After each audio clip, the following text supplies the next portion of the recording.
السلفية هي اتباع منهج النبي صلى الله عليه وسلم وأصحابه.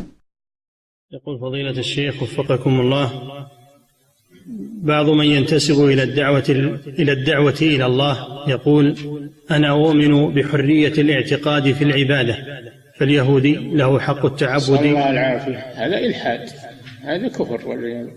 يؤمن بحرية الاعتقاد؟ نعوذ بالله، ما في حرية بالاعتقاد. الاعتقاد لا يكون إلا بعبادة الله الذي خلقهم لعبادته. هم بحرار، هم عباد مخلوقون لعبادة الله، هم عباد شاءوا أم أبوا.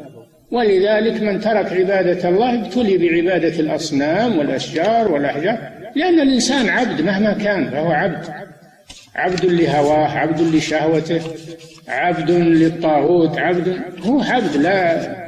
لكن إذا عبد الله انجلت عنه هذه الأمور كلها، وإذا ترك عبادة الله ابتلي بعبادة هذه الأشياء.